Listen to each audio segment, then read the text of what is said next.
Hello everyone, I'm RecV5. And I'm Sandman99, and we're going to do another recording of replays, the last one for Season 1.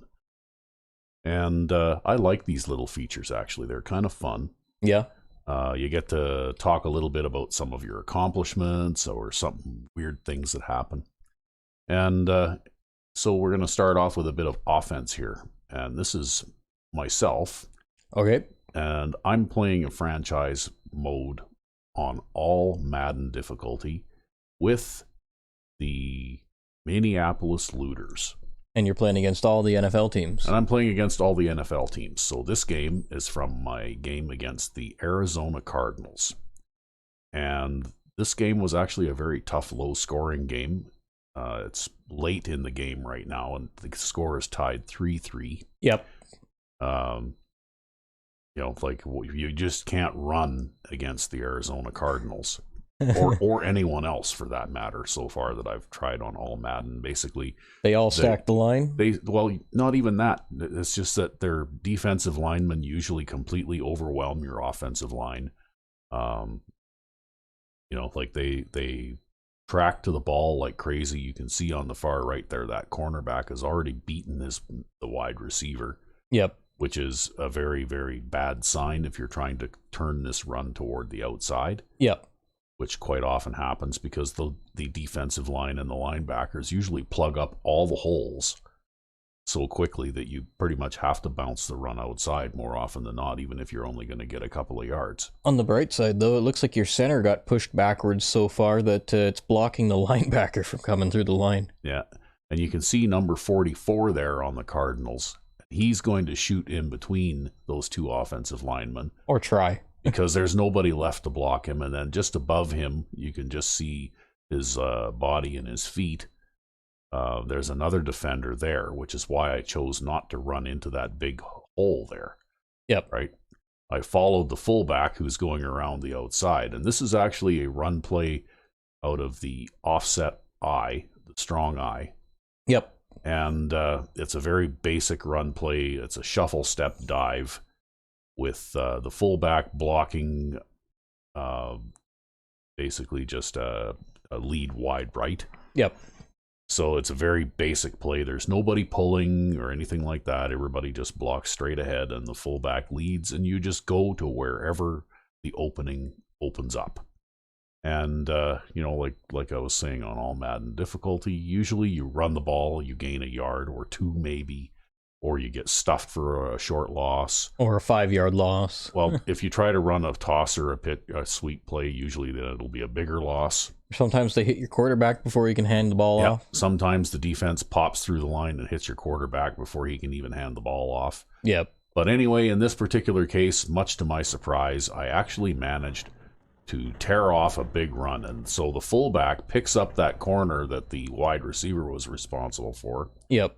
And for some reason, the wide receiver now comes over and he picks up the safety. Well, and the safety flattened by the him. safety kills him. Yeah, because he's like double his size. Yeah, but by then I've already run past him. And you can see there's another defensive back there, number 28, coming over to try and catch up to me. I kind of got the angle on him a little bit.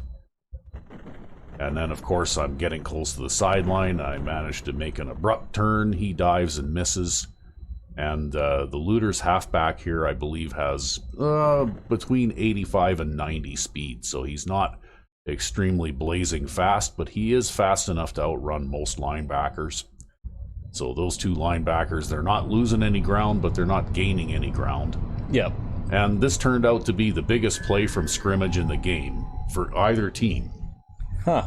So I ended up with, I think at this point, I had well under 50 yards rushing for the game so far. And I think this was in the fourth quarter that this happened.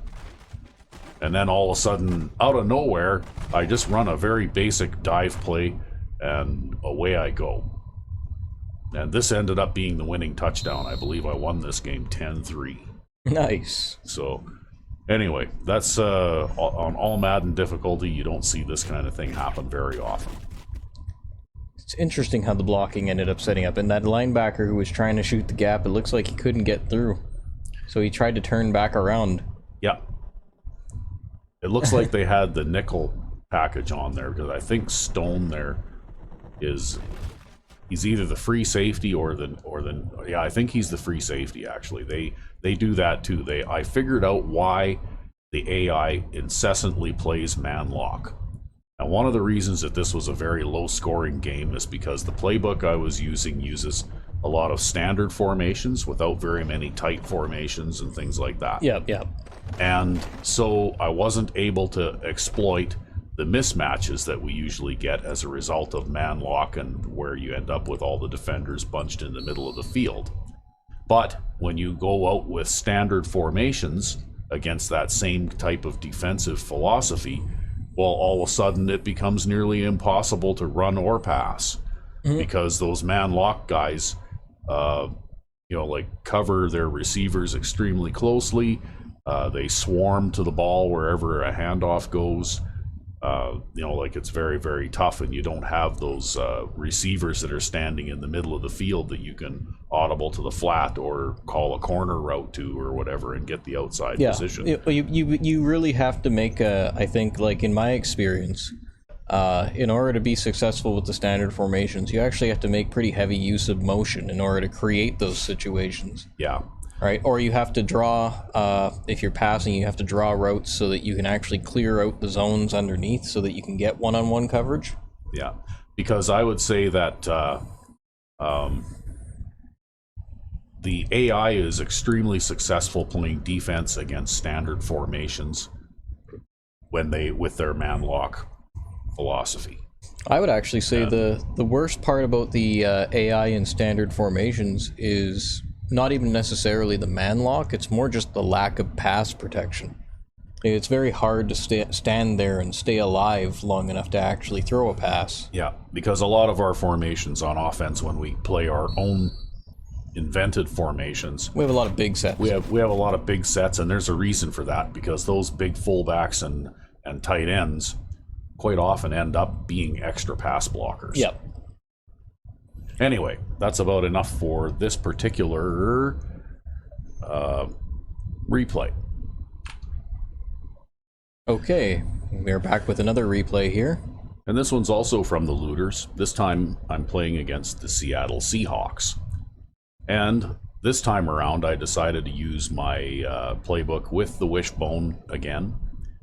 And if you scroll out here, basically what's happened is the Seahawks have responded with the 11-man box. So what I did was I moved the lead fullback, the guy who lines up directly behind the quarterback, out into the left wide receiver position. Now, it's worthy to note that the Looters do not have an 80-speed wide receiver. Okay, their fastest wide receiver has 79 speed, and then they got a couple of guys with 76, and then everyone else is slower. Yep. But anyway, here we go. Basically, the halfback is on the left pass blocking. The fullback one is also pass blocking. And I'm sending the tight end out to the right. And I'm sending the fullback two running the little out pattern to the left. And the wide receiver with his moderate speed is running the corner route. And I noticed that he has single coverage and he's got a little separation. So I threw the pass. And here we go. They are playing some kind of man lock with flat zones, obviously, because they had two defenders following the fullback. So this wide receiver, even though he has very modest speed, I don't even know what the speed on this guy was, but it was below 80, catches the pass and then gets tackled, but he falls and the ball breaks the plane of the goal line, so it is a touchdown. Nice. And so that was mostly, I demonstrated this, like people have seen this lots before, but usually I'm using a fast receiver that I've managed to draft, in between seasons and that kind of thing. This is the first season for the Looters, and so they have basically got the players they started with. And I was a little frustrated at the lack of offensive success against the Cardinals, so when I went up against the Seahawks here, I decided to go back to my original offensive playbook. And much to my surprise, I found that even with slow receivers, my offensive plays work on all Madden difficulty. I can see why this worked too. Number 28 here, I think, is playing a deep zone. And look at where he actually is in relation to the rest of the field, right? He's cheated right down into the box. And he has to... You're already 5 yards upfield by the time he starts actually getting back there. Like, there was no way he had the chance to stop this. Well, it looks like it was a one deep scheme too, just from the way he was going, because he didn't actually break toward my receiver. He broke towards the middle of the field. Until the ball was thrown, right? Yep. You see the ball's thrown and then he changes directions. But by the time he changes directions, he's already far enough behind that he's not going to be able to be a part of the play. Yeah. And the corner got turned around the wrong way, and like it just resulted in a good long completion to a slow receiver. I suppose that's good route running too. Well, I guess, but you know what? You don't have any good players on quote unquote good. Yeah, on a cupcake team when you first start. John Mike Houston. Yeah, well, he's a mediocre. He was a mediocre player at the start of the season, right? Yeah. By the end of the season, he developed into a good player, but you had to endure a lot of drop passes and a lot of jammed routes and that kind of thing. Yeah. Until he got better. Yeah, it's not uncommon at the beginning of a season for a brand new starting cupcake team to drop like 8 passes or more. Yeah. In a single game. But anyway, I had a bit easier time in this game than I did in the game against the Cardinals. And, this kind of thing, the passing game out of the wishbone, which is, on the surface, you wouldn't really think that that's a passing formation, but it can be. Especially if they like to crowd the box like this. That's pretty much what this is designed to punish, is the crowding of the box. That's right. And as I've said before, I like to throw the bomb. I'm a long bomb passer. And if I see an opportunity to throw the ball deep, I do. Mm-hmm. Because the way I see it is, if you take a shot deep down the field, well, what's going to happen? The worst that happens is if you get it intercepted, it's going to usually turn out to be like a punt. A long punt? Yeah. Well, you're a lot more aggressive in that regard than I am. Yeah, well... Anyway, that's about it for this one. I just wanted to demonstrate that this play actually works even without good players. Which is important. So, yeah. Anyway, that's enough for this one. And now we're back with another one. Okay, and again, this is against the Seahawks with the Looters. The Minneapolis Looters.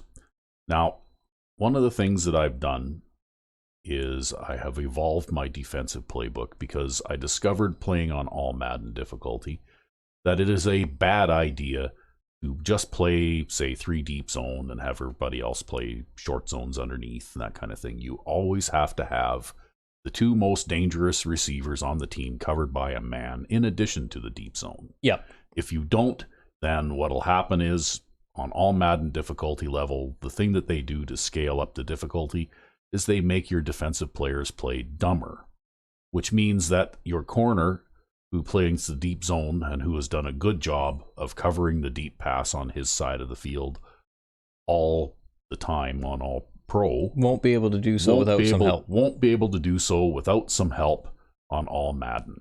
Yep. So this is one variant of the 3-4 that I've gone to, and it's actually a nickel package. And you can see right where the referee is in the middle of the field there. There's the free safety and the strong safety, because what I did was I moved them closer to the line in this formation just to help with the run, because if I also noticed that if you back up everybody too much, if they run on you, well, they're going to get big yardage. Yep. And, of course, the corners and the nickelback is lined up over the slot receiver there. The corners are lined up over the wide receivers on both sides. They have a bit of inside position because I moved them in and moved them back as a bit of a cushion to try and compensate for the fact that the safeties might be a little bit out of position on a deep corner or streak down the sideline. Yep. And, of course, the guy, the middle linebacker there, is lined up in man lock over the halfback. The left outside linebacker is man locking on the tight end. And the right outside linebacker lined up way out there next to the slot receiver is blitzing. So basically what I do in this play is I gave the nose tackle an angle blitz toward the side of the field where the right end is, and I'm controlling the right end, and what I want to do is just go with a 3-man rush and tie up the right-hand side of the offensive line. And here it comes. And this is how this play is supposed to work. Basically, the linebacker rushes into the backfield and sacks the quarterback, even though you're only rushing with 3 guys. And what happens is the left end is actually playing a spy. So you're basically playing 5 man-to-man with a spy under 2. So the 2 safeties are playing deep zone and they're dropping back. Yeah. And what you'll notice is that on this particular play, they're running 2 posts, a crossing route, and an out. And they did leave an extra guy in to block, but it didn't help them. Yeah, he ended up going to the wrong side of the field based on his blocking assignment. Yeah, that's basically just the way the play was drawn, right? Yep.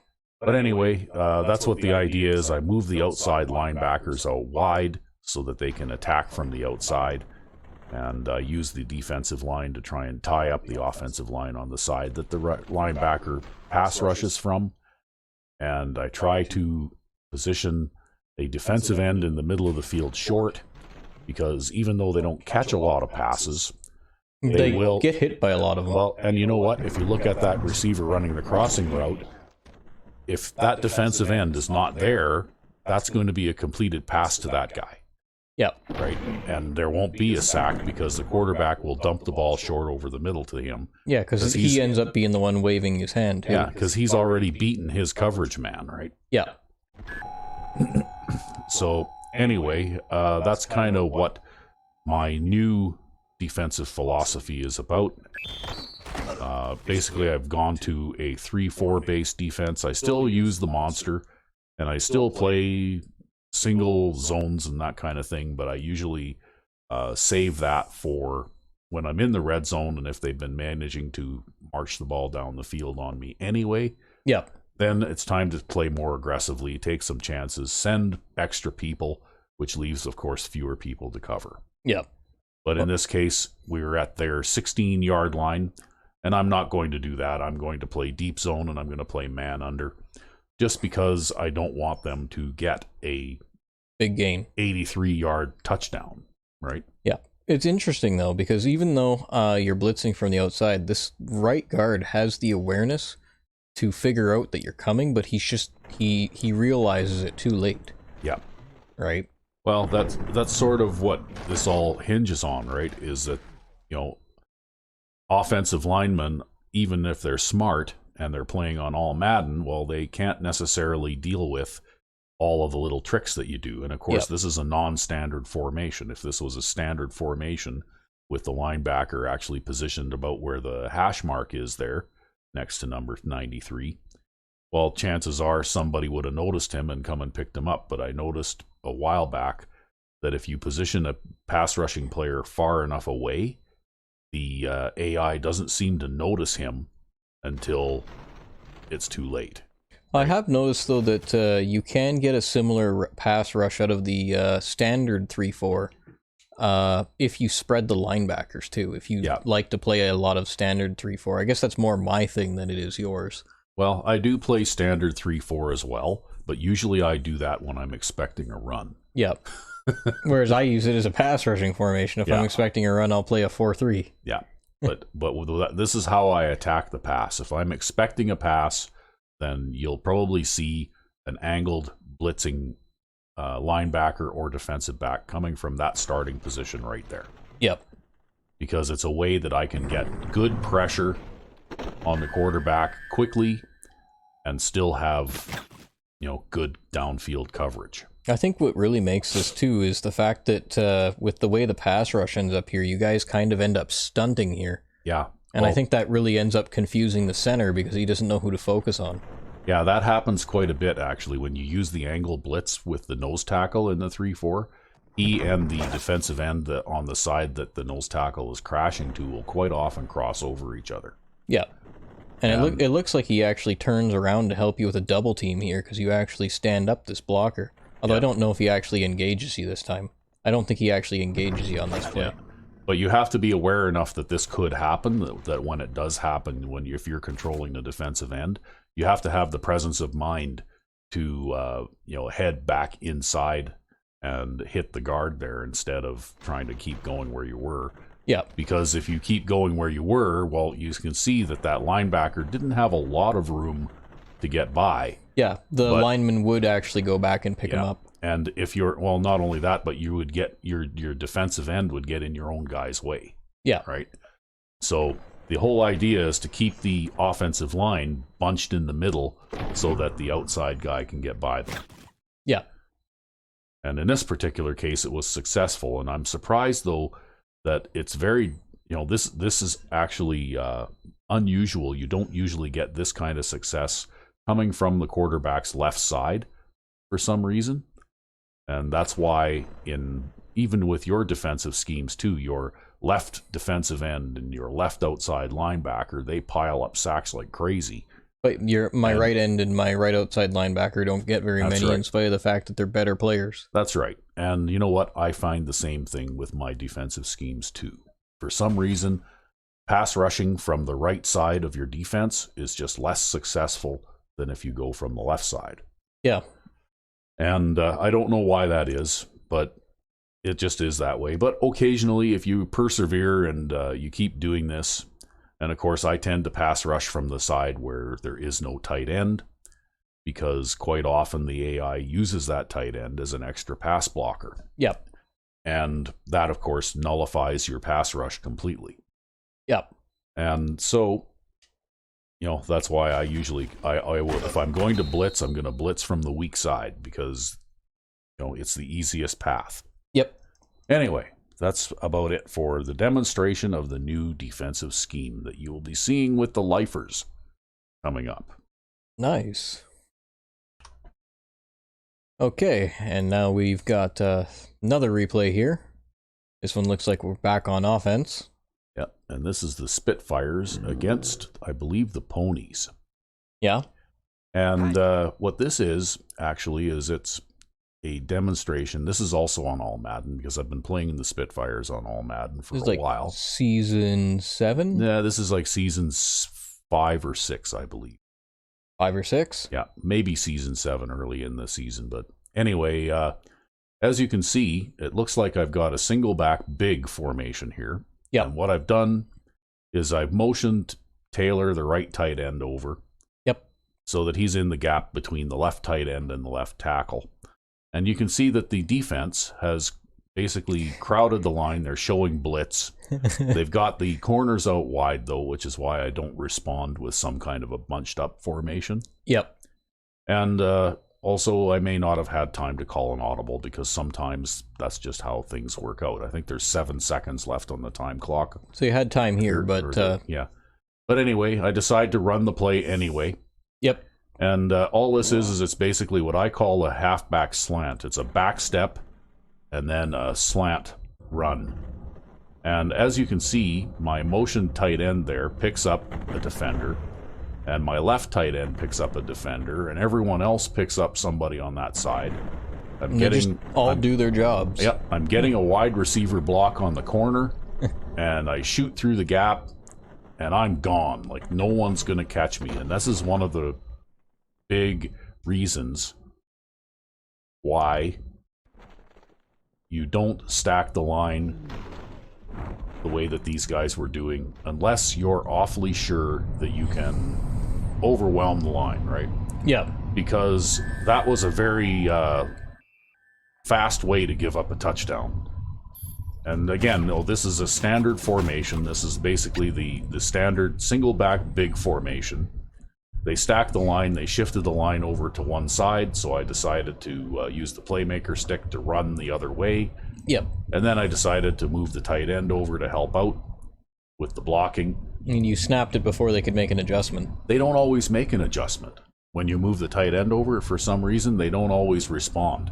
Like I guess no if one, they've got the box stacked like this. yeah, and I guess that, well, also they may be setting up to try and do some kind of a blitz Yeah. to get a sack, right? Because quite often you and I both see the AI defense have some really weird looking alignments where they'll really overload one side. Yeah. And it's like, yeah, they're totally blitzing from that side, right? Well, they ended up getting 3 guys around the edge here. See how many that they were sending there, Yeah. right? But they were blitzing from the wrong side, and I ran away from the blitz. And they had no second level, right? Which is another They're reason why. sending 1, 2, 3, 4, 5, 6, 7, 8, 9 guys. Well, no, they don't usually send more than 8. Like the out-of-the-box house blitz plays are 8-man blitzes, right? They do often call audibles, though. Yeah. But anyway, basically, this is one of the reasons I was saying why I went more toward a 3-4 base defense again, because I discovered that you need that second level and even that third level sometimes In order to stop these wide runs. in order to stop the long runs and long passes, right? Especially to the outside, Especially runs to the outside. which is where they failed here. Yeah. Well, they didn't contain me, and they didn't have anybody left after I crossed the line of scrimmage. Yep. And Chris Thompson is a moderately fast halfback again. I think he's got 85 speed or something like that. Yep. So, he's not going to run away. Again, I managed to make a guy miss that was faster than me. He's not going to run away from most defensive backs, but he is fast enough to outrun most linebackers. Yep. So, anyway, there we go. So that is a object lesson in why you should not stack the line. Well, there you go. Unless the only time I do it is if I'm inside my own 10-yard line. Or inside your own 5. And it's not going to matter if they get through the first line of defense because it's a touchdown. It's going to be a touchdown anyhow. So, anyway, that's enough of that. Okay, and I think now this is the last of your recordings. Yep. And again, I'm playing out of a variant of the 3-4, although you can see I've got a lot of people clustered in the middle. Yeah. Basically what I've got is the 2 safeties that play the deep zone playing on either side of the referee there. The nickelback is lined up behind the middle linebacker. Yep. The middle linebacker is locked on a defensive back. The nickelback is also locked on a defensive back. Or on a running back. Running back, sorry. Yeah. Yeah. And the right outside linebacker is locked up on the tight end. Yep. And of course, the 2 corners are locked on the wide receivers. And the guy you see standing over there, and by the 30 there, who doesn't seem to have anybody assigned to him, he is the blitzing left outside linebacker. And I call this play no play action for you, because the play action pass in this game drives me absolutely nuts. Even when the AI is making little to no effort to run the ball, it seems like on all Madden, your defenders almost always bite on the play fake, even if they pass 40 times and only run 8 or 10 times. Yeah, they spam the crap out of play action. Every second play is play action. Yeah, and it keeps, even though defensive players see the play action over and over and over, there doesn't seem to be any learning programmed into the game. Like they seem to almost always react the same way, except this time. So there's the play action fake, and the left outside linebacker, he's a pretty smart guy, Lewis. He's been with you for several Super Bowls, right? Yep, and he is basically in line this season, season 7, to be the best linebacker in the end of season awards. Pretty good for a guy who probably started as a cupcake player. Yeah, he started as a cupcake player, and he actually has moderate speed for a linebacker. He's about 75. And, of course, 99 awareness by now. Yeah. He's got pretty decent tackling. He still doesn't have great hands, so he doesn't get a lot of interceptions, but he does rack up an awful lot of sacks because, as I may have mentioned earlier in this recording, For some reason, it is way easier to get success rushing from this side of the field than the other side. Which might be part of why he's lined up to be the best linebacker. Yes, because I think so far in the season that I'm playing right now, Lewis has 28 sacks. Oh my god. So he's no Lamar Holt by any means, but you know what? He's a pretty good pass rushing linebacker in the new 3-4 scheme. Indeed. Where I use the outside linebackers the way that I would use defensive ends in the monster scheme, right? Yep. So anyway, it felt pretty good. I hate play action. I detest it. It was one of those yeah fuck you moments. Yeah, exactly. So this was one of those yeah fuck you moments. You do play action, and then I'm gonna bury you. So that made me happy. That's why I saved this replay. Good. Anyway, that's enough of that. Okay, so now we're back, and I've got my first replay here. Yeah, it's a defensive replay, oddly enough. Yeah, and this is actually part of our playoff run, or our late season toward the playoffs. Yeah. In the Crusaders' stunning Super Bowl victory. Anyway, this is still a regular season game against the Guppies. Scores 24-3 right now. We're And, winning handily. Yep. Rec V5's defense, by the way, won us the Super Bowl. Defenses do win championships, so there. But anyway, Rec V5X plays a different style of defense than I do, but he's a very, very innovative defensive player. Most teams will have defensive linemen drop back in short zones or run out to the flats or that kind of thing. And Rec V5X has his own take on this. Yeah. So this formation here is basically just a 3-3 nickel, but it's a formation I made out of the 3-4 because you can't actually shift properly with the standard 3-3 nickel, because for whatever reason, when you call audibles between the 3-4 and the 3-3 nickel, a lineman becomes a linebacker and a linebacker becomes a lineman. So in order to mitigate that problem, that like little bug, I just made my 3-3 nickel out of the 3-4. And so that's its entire purpose, is to just serve as a standard 3-3 nickel, but with a 3-4 base, so that when I call audibles, I get a reasonable setup. And what ended up happening here was they were playing games with their tight end. They kept shifting their tight end back and forth, and what's supposed to happen is this linebacker here is supposed to be outside here and trying to rush around the edge, but because they were shifting their tight end back and forth, I kind of got screwed by that, and I didn't get the opportunity to get him where he needed to be. And so I'm kind of out of position here, and the pass rush just gets totally eaten up because nobody's in the right places. But one of the things that's key about my defense is I have primarily a coverage-based approach, right? Safety on my team is not a position, it's a job description. And the job description basically says deep zone. That's all they do, all the time. This guy here has like literally no speed. I think he has like 67 speed or something like that, so he's dead slow. And then the other guy on the other side, I think he has 72. He's a little bit faster, but still dead slow. And then the corners, we've got a 80 speed corner here. And then I think the other guy on the other side is like 88 speed. And we've got, right now it looks like we got Gooden playing at nickel.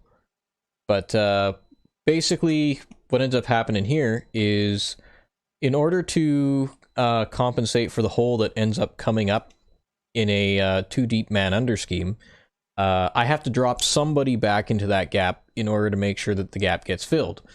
So who I end up dropping into that gap is defensive tackle Roble here. Yeah. And it's more or less just meant to basically take up this 7-yard zone, because defensive tackles are slow enough that they never really tend to get back any more than about 10 yards before the ball's thrown over their heads.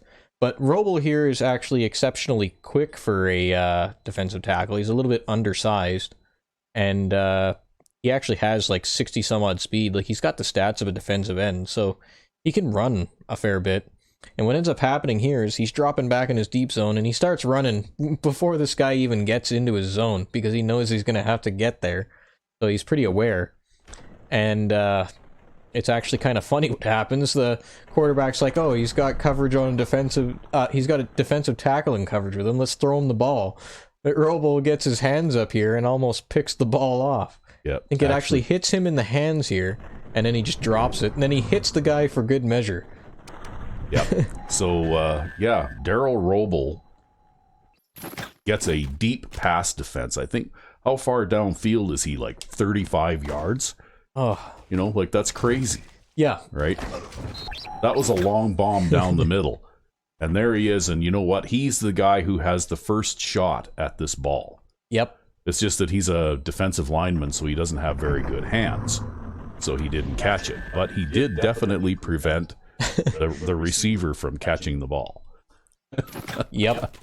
So there you go, folks. This is Rec V5X's deep pass defensive technique. Oh, if it makes it any better, the defensive end here is also playing flat zone as well. So I frequently use my defensive linemen in zone coverage assignments just to try to eat up areas of the field, because, you know, maybe they won't get their hands on the ball, maybe they won't even knock it down, but at least they can be in the area, and maybe they can make the tackle if the guy catches it. So that's kind of my philosophy. Yeah, and look, by the looks of this, even though it looks like number 32 had a defensive back covering him, it doesn't really look like that DB did a very good job of covering, because yeah, the ball is coming down. Where it's coming down, he has got, yeah, see that 49 turned the wrong way. Yep. So he turned to the outside when they're running a streak down the middle of the field, right? Yep. So basically, if we didn't have Roble yeah, here with his deep zone, yeah, if Roble wasn't there helping out with the double coverage, well, that would have been a long completion. Yeah. Yeah. The irony of that one. Yeah, that was pretty funny. Anyway, I remember laughing like crazy. But you know what? It's little innovations like this that makes Rec V5's defense so special. And you know what? We, I think I may have mentioned earlier, we ended up subsequently winning the Super Bowl with this team. Yeah. And we won our divisional playoff game over the Bad Men 16-10 in overtime. So then we ended up winning the conference title game over the Tigers, and I believe the score was 24-20. And then in the Super Bowl, we beat the Desperados 21-17. So Rec V5X's defense won the championship for us. I just got lucky, that's all. With my defensive tackle deep zones. Yeah. Well, I don't know if we'll ever actually see something like this work again, but this time it did. Anyway, do you have any more to say on this Rec V5X? Nope. All right. Okay, we're back with another replay of mine. This is another Crusaders replay. And here, I believe I'm running the same 3-3... Oh no, this is a standard 3-4. So this one's actually a blitz at a standard 3-4. But I'm still running the same type of scheme. I think I have 2 curl flat zones because there's only 2 wide receivers out in the field. So I've got man coverage on each of them, 2 deep zones and 2 curl flat zones. But I'm controlling defensive tackle. And actually, no, it looks like this is a 3-man rush. So this is actually probably one of my pure coverage schemes, because I'm trying to cover as much of the field as possible. I think I had a little bit of trouble getting these guys stopped at first. But so I come out here, and I managed to push past the defensive lineman there, and I'm kind of getting caught up here, and Ben French is kind of getting caught up behind me. But then the halfback comes over. He actually crosses the field in order to get in my way, but McGrady is like 320 pounds. It's a huge mismatch, so it's really easy to push him out of the way, and I just sacked this guy. Yeah, this is actually one of the other cornerstones of Rec V5X's defense. You play mostly coverage, yeah, but you also depend heavily on strong defensive line play. And in this season, the Crusaders did lead the league in sacks, but the players who compiled most of those sacks were defensive linemen. Yep. And in fact, McGrady here, I believe, if I remember correctly, contributed 9 sacks to That's the right. team to the team total. And normally I'm controlling him, so that's 9 user sacks in the season. Yeah, and Roble I think also got a half a dozen or so. Yep. And Zach Mack got 20 or so. Yeah. You know, like because he often gets sprung loose on the end there. Yeah. But yeah, basically, other than that, we've got middle linebacker 2, who is that guy playing deep zone, and then we've got a deep zone on the free safety, a deep zone on the strong safety, the outside linebackers playing curl flats, and then man coverage on the 2 most dangerous wide receivers on the field. And we're just trying to keep them covered long enough that the quarterback doesn't get any ideas about throwing about them. Maybe he could have thrown it to this guy, but by that time he's already getting hit. Well, that ball would have to travel a long ways too, and it would give both the safety and that linebacker ample time to close in on him. Yeah. Right.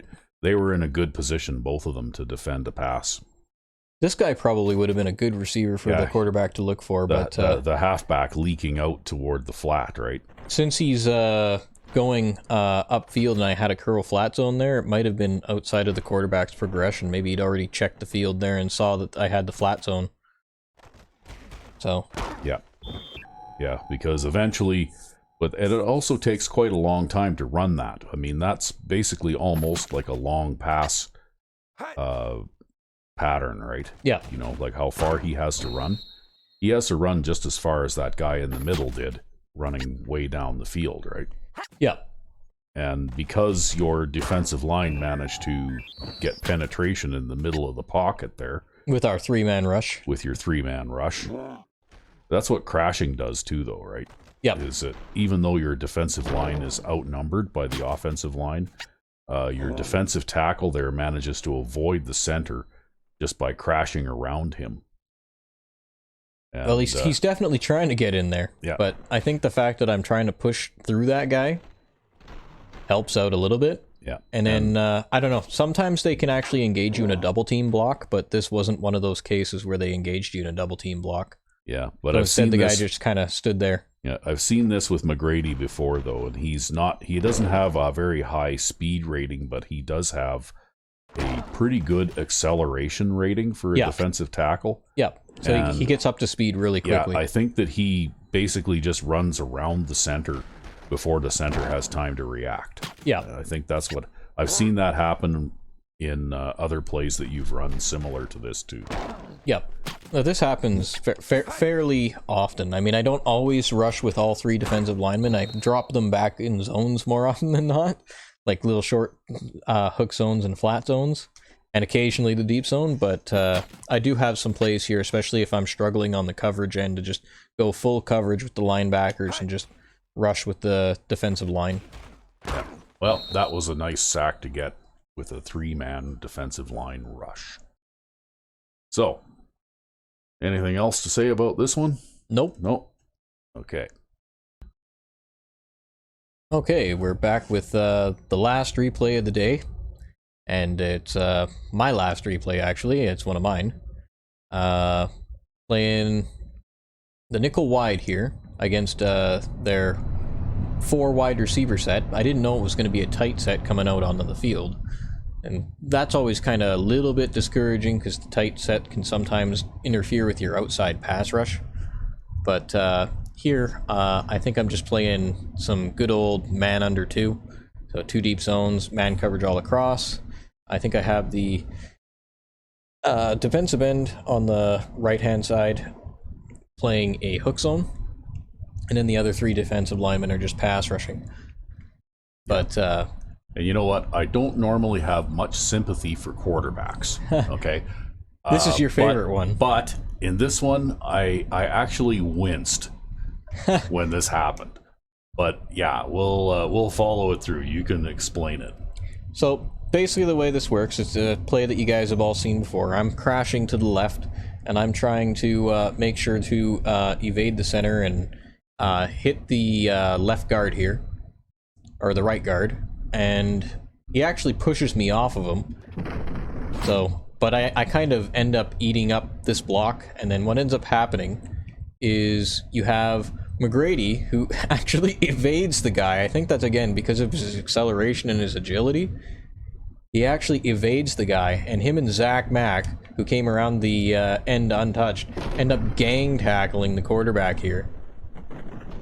And just, like, flattening him. Yeah. And I mean, Zach Mack is like 300 pounds, and McGrady's like 330 pounds. That's 600 pounds of guy on top of you. Yeah. I'm surprised that guy got up after that. Yeah. Because boy, oh boy, look at that. They actually lifted him off the ground and then slammed him back down, right? Yeah.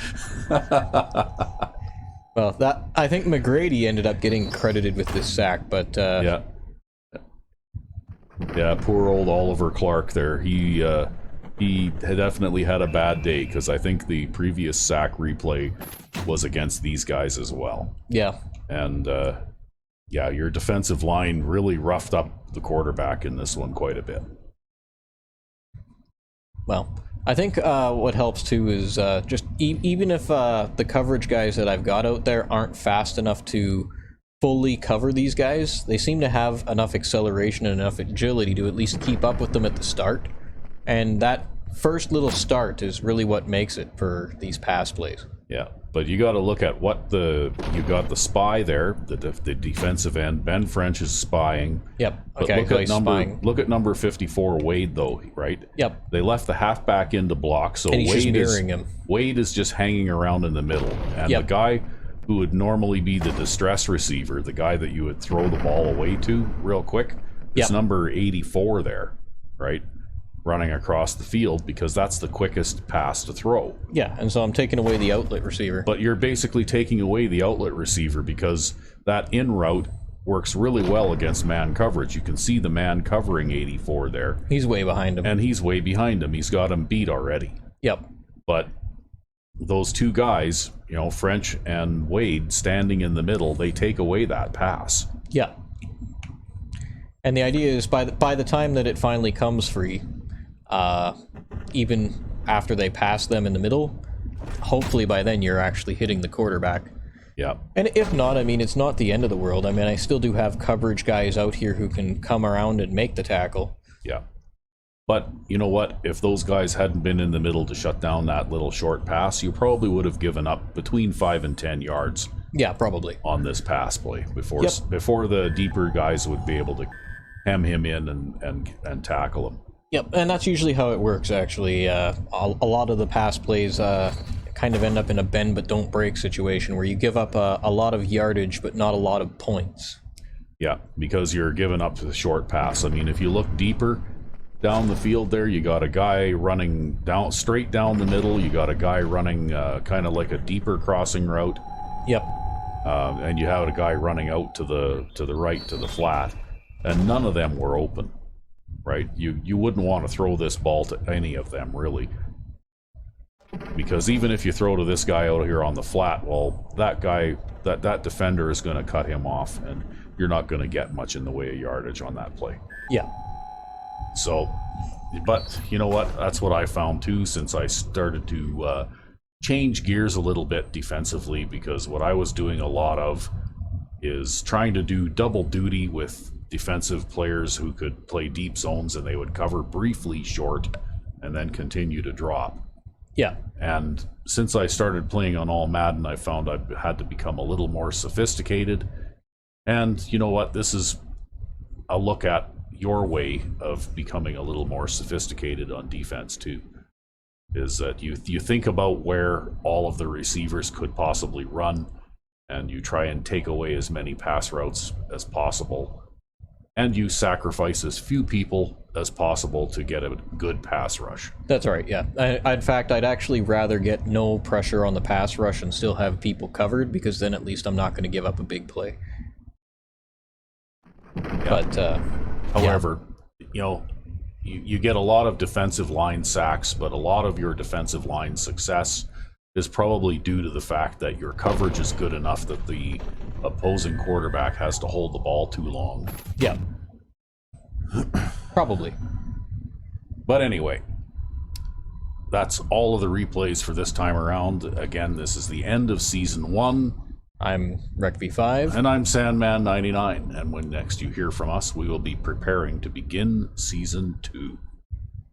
All right.